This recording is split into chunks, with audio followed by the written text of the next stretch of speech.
الصلاۃ والسلام علیک یا رسول اللہ، الصلاۃ والسلام علیک یا حبیب اللہ، الصلاۃ والسلام علیک یا نبی اللہ، وعلی آلک واصحابک یا نور اللہ، صلی اللہ تعالی علیہ وسلم۔ عرصہ دراز کے بعد بالمشافہ آج آپ حضرات کے سامنے اللہ اور اللہ کے رسول عز و جل و صلی اللہ تعالی علیہ وسلم کے فرامین کو لے کر اور خاص طور سے حضور علیہ الصلوۃ والسلام کے جسم پاک کے حوالے سے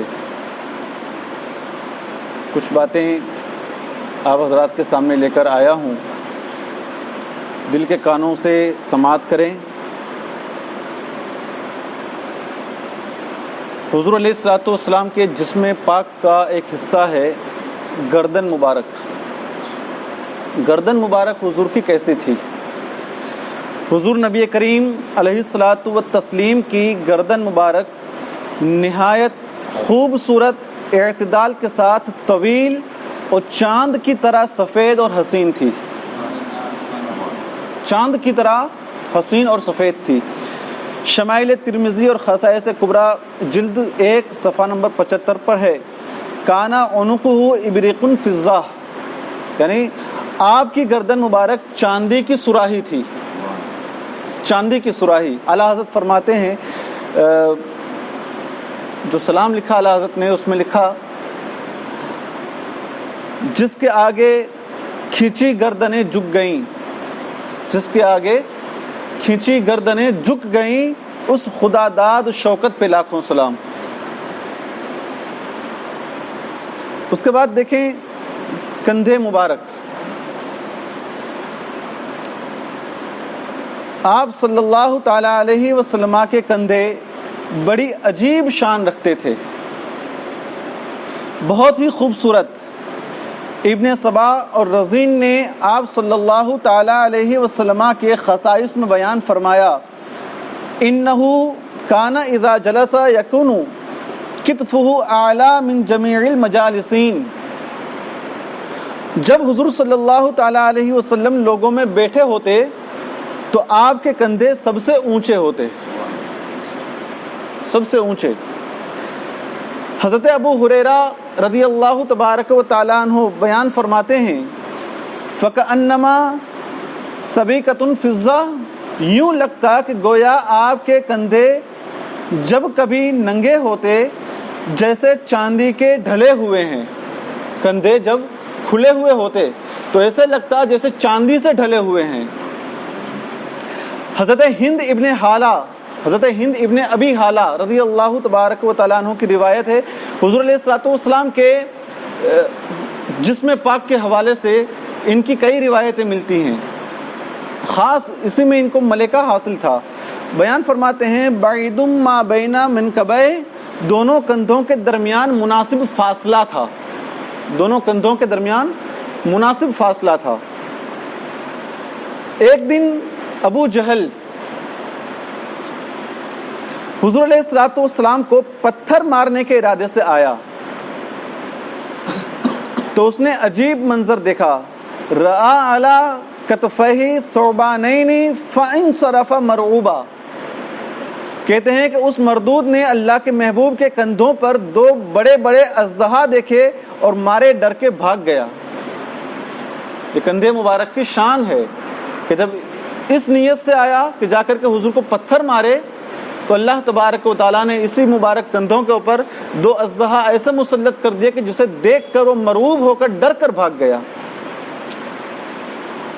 اعلیٰ حضرت نے لکھا، دوش بر دوش جن سے نشان شرف، ایسے شانوں کی شوکت پہ لاکھوں سلام۔ فتح مکہ کے دن حضور علیہ الصلوۃ والسلام نے حضرت علی مرتضیٰ مولائے کائنات شیر خدا کرم اللہ تعالی وجہہ الکریم کو اپنے کندھوں پہ چڑھایا۔ کندھوں کی شان دیکھیں اور بلندی دیکھیں، عظمت دیکھیں کندھوں پر مولا علی کو چڑھایا تو حضرت علی مرتضیٰ کرم اللہ تعالی وجہ الکریم فرماتے ہیں کہ میری قوت و بلندی کا عالم یہ ہو گیا، انی لو شئت نلت افق السماء، اگر میں چاہتا تو آسمان کے کنارے تک پہنچ جاتا۔ حضور کے کندھوں پر کھڑے ہیں، لیکن بلندی کی شان یہ ہے کہ اگر کہتے ہیں کہ اگر میں چاہتا تو آسمان کے کناروں تک پہنچ جاتا۔ اور شیخ محقق عبدالحق شاہ محدث دہلوی علیہ رحمہ نے اس واقعے کو کچھ اس طرح بیان فرمایا کہ حضور علیہ الصلوۃ والسلام نے کعبے کے اندر سے بت اتارنے کے لیے مولا کائنات مولا علی شیر خدا کرم اللہ تعالی وجہ الکریم کو طلب فرمایا۔ حضرت علی رضی اللہ تبارک و تعالیٰ عنہ حاضر ہوئے تو حضور علیہ الصلوۃ والسلام نے فرمایا، علی نیچے والے بتوں کو تو میں نے اتار کر پھینک دیا ہے، اب اوپر والے توڑنے ہیں۔ عرض کیا حضور ان کو بھی توڑ دیں، اوپر والے بھی آپ ہی توڑ دیں؟ فرمایا وہ اونچے ہیں، وہاں تک میرا ہاتھ نہیں پہنچتا۔ حضرت علی نے عرض کیا حضور میں اس فلسفے کو نہیں سمجھا کہ چاند کو زمین پر کھڑے ہو کر انگلی کے اشارے سے توڑ دیا تھا، اور اب فرماتے ہیں کہ ہاتھ نہیں پہنچ رہا، اس میں بھی حکمت ہے۔ پھر ایسا کریں کہ میرے کندھوں پہ آپ تشریف فرما ہو کر اتار دیں۔ فرمایا اے علی تم نے ٹھیک کہا، مگر تم نبوت کے بوجھ کو نہیں اٹھا سکو گے۔ یا رسول اللہ پھر کیا کیا جائے؟ فرمایا ارے علی تو میرے کندھوں پہ چڑھ کر بتوں کو گرا دے۔ حضرت علی حضور علیہ الصلوۃ والسلام کے کندھوں پہ چڑھ کر بت اتارنے لگے۔ حضور علیہ الصلوۃ والسلام نے پوچھا علی کہاں پہنچے ہو؟ علی کہاں پہنچے ہو؟ عرض کیا حضور اگر حکم ہو تو عرش عظیم کے پائے کو پکڑ کر نیچے لے آؤں۔ بظاہر بت اتار رہے ہیں۔ حضور نے پوچھا علی کہاں پہنچے ہو؟ تو کہا کہ حضور اگر آپ حکم دیں تو عرش عظیم کے پائے کو پکڑ کر یہاں لے آؤں۔ علی کندھوں پہ چڑھ کر اتنے بلند ہو گئے تو معراج والے آقا کی بلندی کا اندازہ کون کر سکتا ہے۔ الغرض بت ٹوٹ گئے، علی نیچے اترے تو مسکرا رہے تھے۔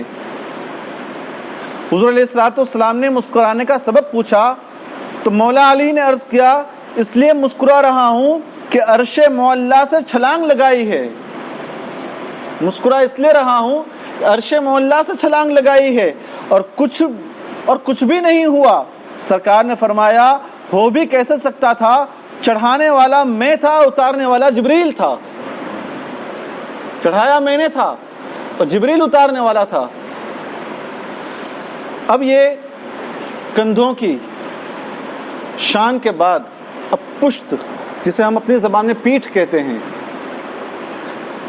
حضرت محرش کعبی فرماتے ہیں کہ میں نے حضور علیہ الصلوۃ والسلام کو جارانہ سے عمرہ کا احرام باندھتے رات کے وقت دیکھا۔ جارانہ ایک میقات ہے، اس کے آگے بغیر احرام کے ہم نہیں بڑھ سکتے ہیں، اگر بڑھیں گے تو اس کا جرم ہے، یہ جرم ہے بڑھنا، اور اس کا کفارہ دینا پڑتا ہے بغیر احرام کے آگے بڑھنے سے، میقات کے آگے۔ ہماری میقات، ہندوستانیوں کی میقات یلملم پہاڑی ہے، سفر میں تو آتی نہیں، لیکن اس کے محاذات جب پہنچتے ہیں فلائٹ میں تو ایئر ہوسٹس اعلان کر دیتی ہے کہ میقات آ چکی ہے، اگر آپ نے احرام کی نیت نہیں کی تو یہاں سے کر لیں۔ تو حضور علیہ الصلوۃ والسلام جارانہ سے حضور نے احرام باندھا۔ فَنَظَرْتُ إِلَىٰ ظَهْرِهِ كَانَ سَبِيقَةٌ فِي الظَّا، کہتے ہیں کہ میری نظر آپ کی پشت مبارک پہ پڑی تو وہ ایسی تھی جیسے چاندی کی ڈلی ہوتی ہے، چاندی کی ڈلی، سپاری کی طرح چاندی اگر ہو تو کیسے خوبصورت اور چمکدار ہوتی ہے، حضور کی پیٹھ مبارک بھی ایسے ہی تھی جیسے چاندی کی ڈلی ہے۔ ایک مرتبہ مکہ میں شدید قحط پڑا، پیٹھ مبارک کی برکت دیکھیں آپ، مکہ میں شدید قحط پڑا۔ قریش مکہ مل کر جناب ابو طالب کے پاس آئے کہ نکلو خدا سے میہ مانگے، بارش کی دعا کریں۔ کن کے پاس آئے؟ حضور کے چچا حضرت ابو طالب کے پاس آئے آؤ دعا کریں. تو پتہ چلا کہ دعا کرانے کے لیے اللہ والوں کی بارگاہ میں جانا یہ شرک اور بدعت نہیں ہے کہ ناجائز نہیں ہے، بلکہ یہ بہت پرانا طریقہ ہے اہل توحید کا. اللہ والوں کے پاس جا کر دعا کروائی جائے، انہیں ساتھ لیا جائے. اچھا پھر کیا ہوا؟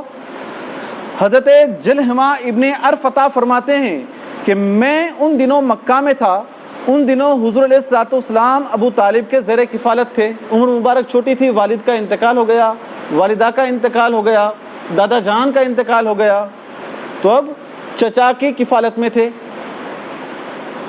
پس ابو طالب نکلے اور ان کے ساتھ ایسا نورانی بچہ تھا گویا آفتاب ہو. ابو طالب اپنے گھر سے نکلے اور ان کے ساتھ ایک بچہ تھا، ایسا تھا کہ جیسے آفتاب ہے، سورج ہے، جو کالے بادلوں سے نکلے. اس بچے کے ارد گرد چند بچے اور بھی تھے. بیت اللہ شریف پہنچ کر ابو طالب نے بچے کی پشت دیوار کعبہ کے ساتھ لگا دی. اس بچے کی پشت کو، پیٹھ کو دیوار کعبہ سے لگا دیا. اس نورانی بچے نے اپنی انگلی سے آسمان کی طرف اشارہ کیا، حالانکہ اس وقت آسمان پہ بادل کا نام و نشان تک نہیں تھا. فَأَقْبَلَ السِّحَابُ مِنْ ہَا هُنَا وَهَا هُنَا وَانْفَجَرَ لَهُ الْوَادِي وَأَخْصَبَ الْبَادِي وَالنَّادِي.